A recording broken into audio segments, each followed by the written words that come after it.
यह पूरा video lecture Hindi और अंग्रेजी दोनों ही माध्यमों में उपलब्ध है। चलिए मैं आपको दिखाता हूँ। यह है हिंदी माध्यम में, और इसके बाद जैसे जैसे आप वीडियो के लास्ट में जाएंगे आपको इसका इंग्लिश माध्यम में भी लिखा हुआ मिलेगा। ये देखिए, ये है आपका इंग्लिश में इन्वायरमेंटल स्टडीज़ यूनिट 4। वही चीज़ें हैं जो कि हिंदी में लिखी गई है, उसी को यहाँ पर इंग्लिश में ट्रांसलेट करके लिखा गया है। तो अगर आप हिंदी वाला समझ जाते हैं तो इंग्लिश वाला भी आराम तरीके से समझ जाएंगे। फॉर इंग्लिश मीडियम स्टूडेंट्स, आप इस चीज़ को नोट कर लीजिएगा, ठीक है। तो अब आपका जो एक मन में एक सवाल रहता है कि इसका इंग्लिश जो है इंग्लिश वर्जन में कब आएगा, तो ये आपका सवाल जो है यहाँ पर उसका आंसर मिल गया कि इसी वीडियो में हिंदी और इंग्लिश दोनों ही है। और चीज़ें इससे पहले जो भी वीडियो लेक्चर बने हैं वो सभी में हिंदी और इंग्लिश दोनों ही माध्यमों में है। किसी में इंग्लिश पहले लिखा गया है, किसी में इंग्लिश बाद में लिखा गया है। तो प्लीज़ आप वीडियो को कंप्लीट देखिए। जब आप कंप्लीट देखेंगे तो आपको पता चलेगा कि इसमें दोनों माध्यम में दिया हुआ है। अधिकतर कमेंट इसी पर आते हैं कि इंग्लिश में इसका बता दीजिए, इंग्लिश में इसका बता दीजिए। तो देखिए, इंग्लिश में वो लिखा हुआ है, बस आपको क्या करना है, वीडियो को कंप्लीट देखना है, या फिर आप जो है स्किप करके लास्ट तरफ भी देख सकते हैं, ठीक है।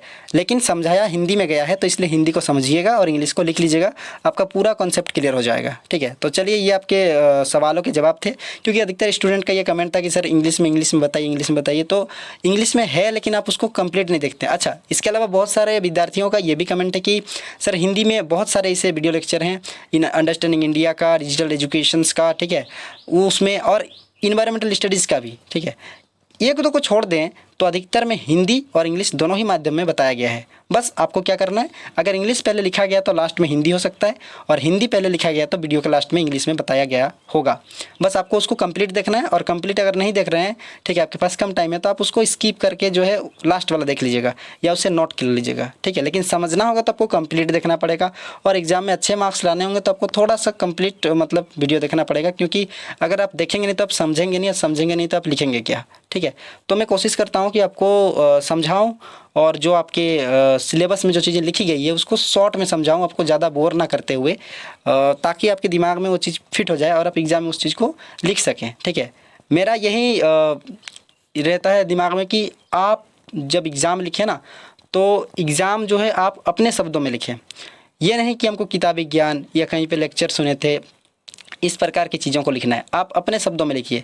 जब आप अपने शब्दों में लिखेंगे तो एग्जामिनर जो होते हैं ना, जो चेक करता है, ठीक है, जो चेक करता है वो उस चीज़ का ज़्यादा जो है मार्क्स देता है जो अपने शब्दों में लिखते हैं। लेकिन अपने शब्दों में लिखने का मतलब ये नहीं होता है कि हम जो है ग्रामर तोड़ के जैसे तैसे करके जो है आंसर दे देंगे, वैसे नहीं। अपने शब्दों में लिखना है, लेकिन एकदम एकदम जो है इस तरीके से लिखना है कि पढ़ने वाला को भी लगे कि हाँ भाई, ये जो है ग्रामर के हिसाब से सही है, लिखा सही है, सही जगह कोमा है, सही जगह जो है फुल स्टॉप है, हर चीज़ें हैं सही जगह पर। बस आपको लिखना है, कोई भी स्पेलिंग मिस्टेक नहीं होना चाहिए। तो इस प्रकार से अपने शब्दों में लिखें। और क्वेश्चन जब आप देखेंगे ना, क्वेश्चन, तो जो क्वेश्चन दिया रहता है ना, उसमें भी लिखा रहता है कि यथासंभव विद्यार्थी अपने शब्दों में ही उत्तर दें। वो क्यों लिखा रहता है? वो इसीलिए लिखा रहता है ना कि ताकि आप अपने शब्दों में उत्तर दें। तो अपने शब्दों में उत्तर देने के लिए आपको पहले आपके जो सिलेबस में जो पॉइंट्स हैं, जो यूनिट हैं, उसको समझना पड़ेगा। और जब आप समझ जाएंगे तो आराम से आप उसे अपने शब्दों में उत्तर दे सकते हैं। चलिए, अब हम आपको समझाते हैं। आपका जो इन्वायरमेंटल स्टडीज़ का यूनिट 4 है, दरअसल ये आपका इन्वायरमेंटल स्टडीज़ का लास्ट यूनिट है। इससे पहले 1 2 3 4 जो है बता चुके हैं। और आप जो है अभी अगर आप नए हैं, पहली बार देख रहे हैं, ठीक है, पहली बार आपको जो है यूट्यूब पे वीडियो मिला है, तो आप क्या करिए कि जितने भी understanding India, digital education, environmental studies, Hindi वगैरह हैं, सारे जो है प्लेलिस्ट में आपको मिलेंगे। आप उनको देख लीजिए, उनको लिख लीजिए, ठीक है। आपके मार्क्स जो है इसमें बढ़ने की संभावना है, क्योंकि जो जो सिलेबस है हम लोग उसी को जो है कवर किए हैं। जो जो सिलेबस में जो जो पॉइंट लिखा गया उसी पॉइंट को, हालांकि पॉइंट थोड़े शॉर्ट में हैं, लेकिन इतना काफ़ी है कि अगर आप इसको एक बार पढ़ लेते हैं तो आपका दिमाग इतना तो जो है प्रिपेयर हो जाएगा कि आप खुद से रिसर्च कर सकते हैं और खुद से आंसर को जो है बना सकते हैं।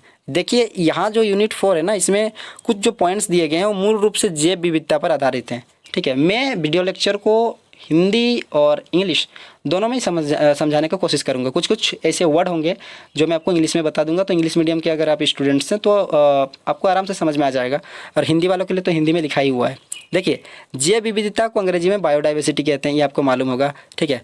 तो जो बायोडाइवर्सिटी है, जैव विविधता और संरक्षण, जैव विविधता की परिभाषा, उसका डेफिनेशन पूछा है, और जैव विविधता का स्तर, जैव विविधता, उसके बाद हॉटस्पॉट और भारत की स्थानिक और लुप्त प्राय प्रजातियों के बारे में बात की गई है, जो कि यहाँ का लोकल प्रजाति है, और जो प्रजाति मतलब स्पीसीज होते हैं ना, जो लोकल स्पीसीज है और जो एक पूरी तरीके से जो यहाँ से गायब हो गए हैं, वो प्रजातियों की बात हो रही है।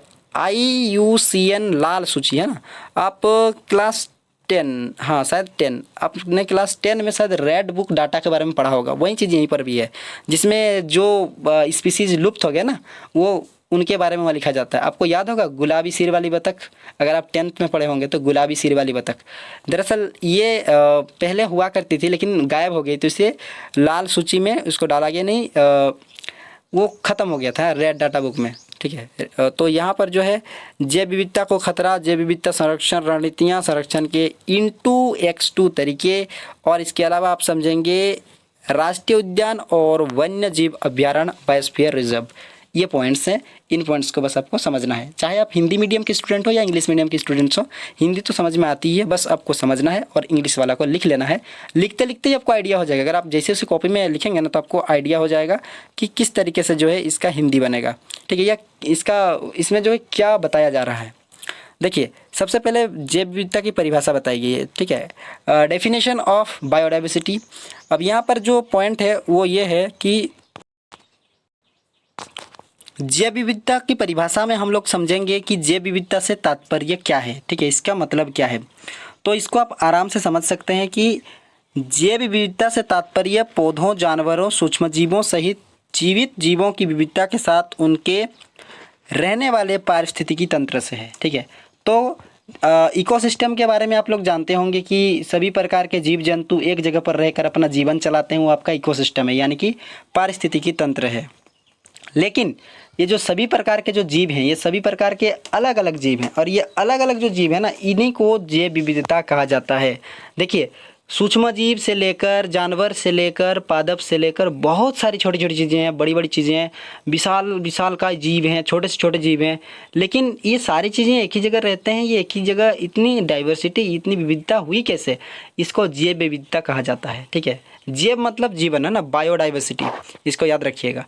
और अब इसके स्तर पर आते हैं कि कितने इसके लेवल्स हैं।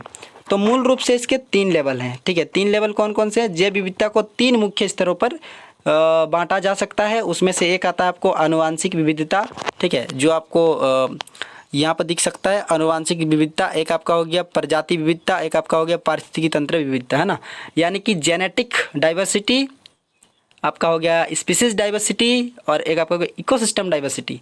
अब इनका मतलब क्या, मैं आपको आसान भाषा में समझाने की कोशिश करता हूँ। देखिए यहाँ पर लिखा क्या, इसका मतलब क्या बताते हैं। यह स्तर, पहले आनुवांशिक विविधता का देखिए, ठीक है, इसका देखिए, यह स्तर किसी प्रजाति के भीतर आनुवांशिक संरचना में विभिन्नता को दर्शाता है। मतलब कि किसी भी प्रजाति के अंदर जो डीएनए है ना, डीएनए उस जेनेटिक संरचना को बताता है कि उसमें भिन्नता क्या हुई, पहले कैसा था उसके बाद क्या हुआ। तो जब ये चीज़ें दूसरे जीवों के अंदर अलग होती है, दूसरे का जो डीएनए होता है, दूसरे का जो जेनेटिक जीन होता है वो अलग होता है, एक इसका अलग होता है, तो इस वजह से उसमें भिन्नता आने लगती है और ये विविधता चालू हो जाती है। जैसे शेर देखिए, हिरन देखिए, दोनों का अलग है कि नहीं। शेर जो है शिकार के लिए, शेर का पूरा बॉडी शिकार के लिए बना हुआ है, और हिरन का पूरा बॉडी जो है ना वो भागने के लिए बना हुआ है कि शिकारी से बचना कैसे है। तो इस प्रकार की चीज़ें हैं। जिराफ का देखिए, जिराफ का गर्दन कितना लंबा, ऊंचा ऊंचा घास खाता है, ऊंचा ऊंचा मतलब पत्ते वगैरह खा लेता है, ऊंचे ऊंचे पेड़ों के। और हाथी देखिए, विशालकाय जानवर, वो बड़े बड़े टहनियों को यूं तोड़ देता है। तो सबका डीएनए एक कैसे हो सकता है, सब अलग अलग होंगे, ठीक है।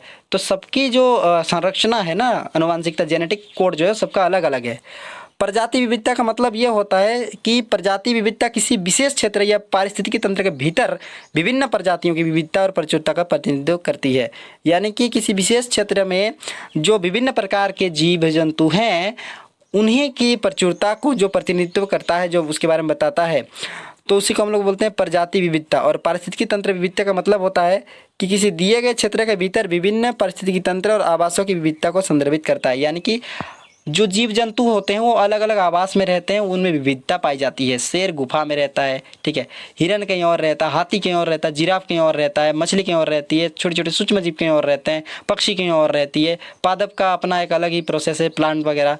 तो ये सब अलग अलग जगहों पर रहते हैं, उनका आवास अलग अलग होता है, जिस वजह से उनका जो इकोसिस्टम होता है ना वो एकदम अलग होता है।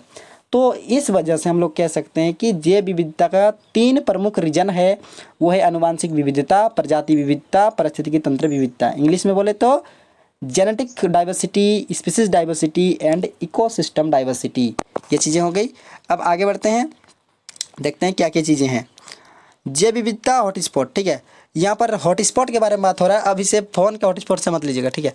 देखिए यहाँ पर जैव विविधता हॉटस्पॉट बताया गया है, इसका मतलब होता है कि ऐसा क्षेत्र, देखिए ये लास्ट वाला लाइन आपको ज़्यादा समझ में आएगा। जैव विविधता हॉटस्पॉट को उनकी अद्वितीय और अपूर्णीय जैव विविधता के कारण संरक्षण प्रयासों के लिए प्राथमिक वाले क्षेत्र माना जाता है। यानी कि वह क्षेत्र जहाँ पर जीवों को संरक्षित रखा जाता है, क्योंकि वहाँ जीवों की संख्या धीरे धीरे कम हो रही थी, तो मनुष्य से बचाने के लिए उसे संरक्षित किया जा रहा था, वो हॉटस्पॉट कहलाते हैं, ठीक है। वो इलाके जहाँ पर ये संरक्षित जो है रहते हैं वो हॉटस्पॉट कहलाते हैं। और अब हम लोग आते हैं कि भारत की स्थानिक और लुप्तप्राय प्रजातियों में क्या क्या चीज़ें हैं। तो भारत की जो स्थानिक और लुप्तप्राय प्रजातियाँ हैं उनके बारे में यह बताया जा रहा है कि भारत अपनी समृद्ध जैव विविधता के लिए जाना जाता है। यह कई स्थानिक और लुप्तप्राय प्रजातियों का घर है। आप जान सकते हैं कि भारतीय हाथी, भारतीय गेंडा, बंगाल टाइगर, ये सारे स्थानिक हैं।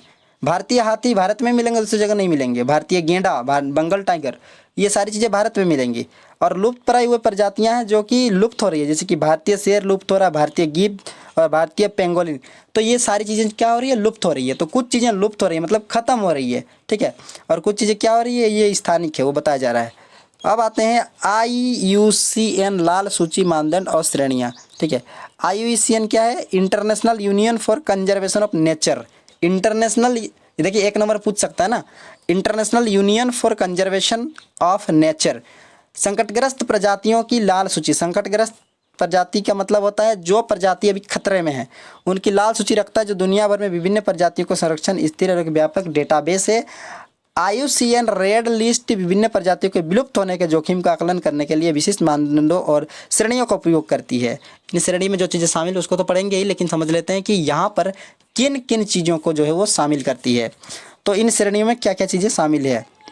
सबसे पहले यहाँ पर विलुप्त बताया गया, विलुप्त है ना, जिसे बोलते हैं एक्स, विलुप्त मतलब एक्स। तो यह इस प्रजाति का कोई भी ज्ञात व्यक्ति नहीं बचा है। अच्छा यहाँ पर ना व्यक्ति नहीं होगा, यहाँ पर जीव होगा, ठीक है, यहाँ पर थोड़ा मिसप्रिंट हो गया। तो यहाँ पर जो है इस प्रजाति का कोई भी ज्ञात जीव नहीं बचा है, ठीक है। और अगला हो तो इसको एक्स बोलते हैं। इसके अलावा है जंगल में विलुप्त EW, यह प्रजाति केवल कैद या खेती में जीवित रहती है। यह प्रजाति कहाँ जीवित रहती है, खेती वगैरह में, ठीक है। EW है, जंगल में विलुप्त हो गया। गंभीर रूप से लुप्त प्राय, इस प्रजाति को जंगल में विलुप्त होने का अत्यधिक खतरा है, उसे बोलते हैं CR का मतलब गंभीर रूप से लुप्त प्राय, लुप्त प्राय मतलब EN, इस प्रजाति के जंगल में विलुप्त होने का बहुत अधिक खतरा है, मतलब जो जीव जो है एकदम खत्म ही हो जाएंगे, बचेंगे नहीं, तो उसको बोला गया लुप्त प्राय। EN का मतलब लुप्त प्राय। सुबेद को लिखा गया VU, यह प्रजाति जंगल में विलुप्त होने के लिए उच्च जोखिम में है। तो देखिए अत्यधिक खतरा, यहाँ पर अगर आप देख सकते हैं तो यहाँ पर ये 3 चीज़, ठीक है, अत्यधिक खतरा है, अधिक खतरा है, उच्च जोखिम है, उसमें CR, EN और VU है। निकट संकटग्रस्त मतलब NT, यह प्रजाति सुभेद रूप में योग्य होने के करीब है। तो जो निकट संकटग्रस्त है ना, वो फिलहाल अभी वो सेफ है, लेकिन धीरे धीरे वो भी जो है नष्ट होगा। तो यहाँ पर जो है ये हो गए। अब आते हैं न्यूनतम चिंता, ठीक है, न्यूनतम चिंता पे आते हैं। इस प्रजाति के विलुप्त होने का जोखिम थोड़ा कम है, उसे बोलते हैं LC। और DD का मतलब होता है अगर कोई प्रजाति विलुप्त होने के जोखिम का आकलन करने के लिए जानकारी ना हो तो उसे डेटा की कमी बोलते हैं ना, यानी DD।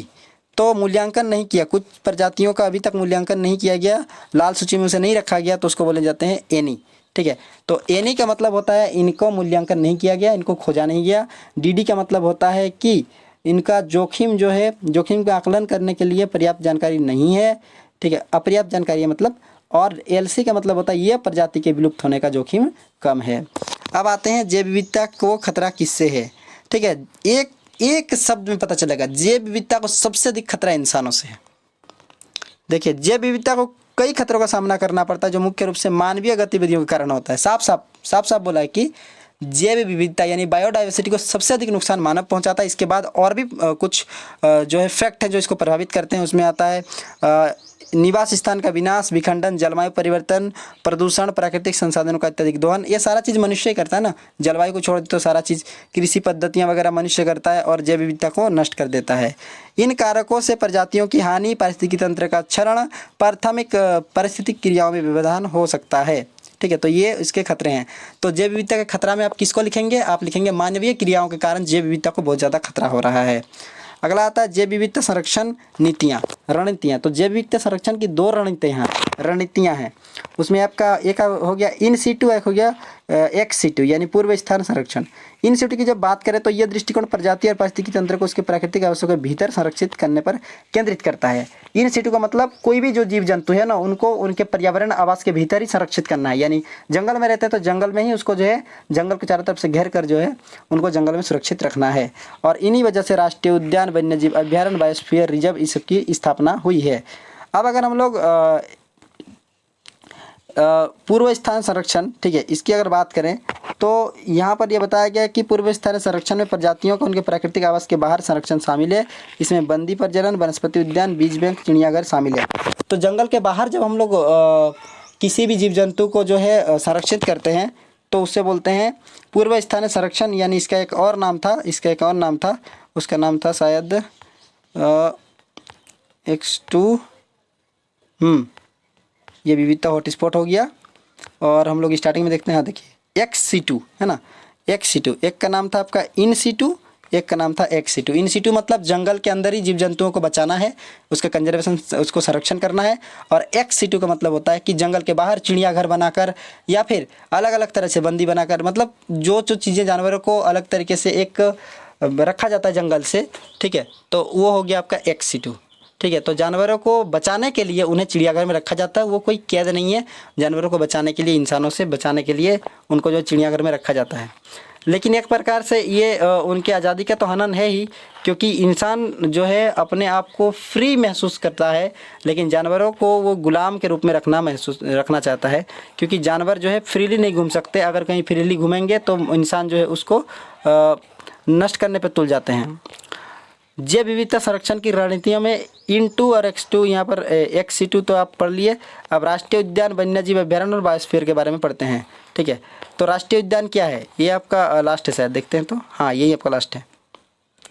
राष्ट्रीय उद्यान, वन्यजीव अभ्यारण्य और बायोस्फीयर रिजर्व क्या है? देखिए, राष्ट्रीय उद्यान के बारे में बताया कि राष्ट्रीय उद्यान संरक्षित क्षेत्र है जिसमें पारिस्थितिकी अखंडता को बनाए रखने के लिए कड़ाई से प्रबंधन और संरक्षण किया जाता है। आमतौर पर आकार में बड़े होते हैं, प्राकृतिक पारिस्थितिकी तंत्र, वनस्पति, जीवों के संरक्षण पर प्राथमिक ध्यान देते हैं। तो जो राष्ट्रीय उद्यान है ये एक संरक्षित क्षेत्र है और यहाँ पर जीव जंतु, पादप सभी को संरक्षित किया जाता है, कड़े नियम अपनाए जाते हैं। वन्यजीव अभ्यारण्य की अगर बात करें हम लोग तो वन्यजीव अभ्यारण्य है जैसे कि वन्यजीवों के संरक्षण और संरक्षण के लिए निर्धारित किया जाता है। ठीक है, यानी कि यहाँ पर वन्य जीवों को बचाया जाता है इस जगह से। ठीक है, वन्य जीवों को। और एक आपका आता है बायोस्फीयर रिजर्व। बायोस्फीयर रिजर्व प्रतिनिधि क्षेत्र है जिनके उद्देश्य सतत विकास के साथ जैव विविधता के संरक्षण को संतुलित करते हैं। तो बायोस्फीयर में क्या है, इनमें जो मुख्य क्षेत्र हैं उनके बारे में यह बताया गया है कि इनमें मुख्य क्षेत्र कौन कौन से हैं। सीमित मानवीय गतिविधियों के लिए बफर जोन। बफर जोन क्या है? वहाँ पर इंसान जो है ज़्यादा नहीं आ जा सकते। टिकाऊ संसाधन का उपयोग, सामुदायिक भागीदारी, संक्रमण क्षेत्र को शामिल करना। यह संरक्षित क्षेत्र जैव विविधता के संरक्षण, आवासों को सुरक्षित करने, प्राकृतिक पर्यावरण से संबंधित अनुसंधान और शिक्षा को बढ़ावा देने में महत्वपूर्ण भूमिका निभाते हैं। तो फाइनली हम लोग अगर देखें इसको, ठीक है, तो ये हम लोग का हो गया आपका इन्वायरमेंटल स्टडीज़ का यूनिट 4 का हिंदी में। अब ठीक यहाँ पर इंग्लिश का है, जैसे मैंने स्टार्टिंग में बताया था कि इंग्लिश माध्यम के विद्यार्थियों के लिए भी है। ठीक है, बस आप वीडियो को कंप्लीट देखिए तो आपके दिमाग में जो भी क्वेश्चन है, जो भी डाउट हो, ऑटोमेटिकली क्लियर हो जाएंगे। देखिए यहाँ पर तो वही चीज़ें हैं जो मैंने आपको बताया। Biodiversity and conservation, definition of biodiversity, levels of biological diversity, biodiversity, hotspot, ये सारी चीज़ें हैं। इन सीटू, XC2 सब बताया गया है। और इसके बाद वाइल्ड लाइफ सेंचुरी दिया है, बायोस्फीयर रिजर्व दिया है। और ये सारी चीज़ें जो है आप अगर देखें तो वही चीज़ें हैं जो मैंने बताई है। लेवल ऑफ बायोलॉजिकल, देखिए जेनेटिक, स्पीसीज और इकोसिस्टम, ये तो मैंने आपको बताया। इसके बाद जो है आपका ये देखिए EX, EW, CR, EN, VW, NT, ये सारी चीज़ें जो है इसमें शामिल है। और लास्ट में यहाँ पर आप देख सकते हैं कि national park, wild life sanctuary, biosphere reserve, ये सारी चीज़ें जो है यहाँ पर कंप्लीट रूप से दी गई हैं। ठीक है, तो ये आपका क्या हुआ, ये आपका कंप्लीट हो गया इन्वायरमेंटल स्टडीज़ का, ठीक है, यूनिट 4। और इसी के साथ ही इन्वायरमेंटल स्टडीज़ का जो सिलेबस है वो कंप्लीट हो गया है। अब आपको क्या करना है, इस पर आपको मेहनत करना है। बहुत जल्द हम लोग इसको लेकर इंपॉर्टेंट क्वेश्चन आंसर जो है इसको लाएंगे, ठीक है, ताकि आप जो है और अच्छे तरीके से प्रयास कर सकें। देखिए फिर से मैं कहूँगा, सैम्पल पेपर वगैरह या क्वेश्चन पैटर्न वगैरह कुछ भी नहीं बताया गया है, तो इस पर ये बताना बहुत ही, या फिर कॉन्फिडेंस से ये बताना कि ऐसे ही क्वेश्चन आएगा, ठीक है, ये थोड़ा सा डाउटफुल लगता है, क्योंकि अभी तक कोई भी आइडिया नहीं कि क्वेश्चन कैसे आएंगे। लेकिन हाँ, बताया गया है कि क्वेश्चन जो है किस तरीके से आएंगे, कि कितने नंबर के आएंगे, वो चीज़ें बताई गई है, ठीक है। लेकिन कॉन्फिडेंसली नहीं कह सकते कि क्वेश्चन का जो है पैटर्न कैसा होगा, ठीक है, वो तो एग्ज़ाम होने के बाद ही पता चलेगा। तो ये आपका कंप्लीट हो गया इन्वायरमेंटल स्टडीज़ का यूनिट 4, ठीक है। अब इन्वायरमेंटल स्टडीज जो है कंप्लीट हो गया है। बहुत बहुत धन्यवाद आपका, ठीक है। मिलते हैं नेक्स्ट वीडियो में। एग्ज़ाम डी तैयारी, एग्ज़ाम की तैयारी करते रहिए एग्ज़ाम डी के साथ।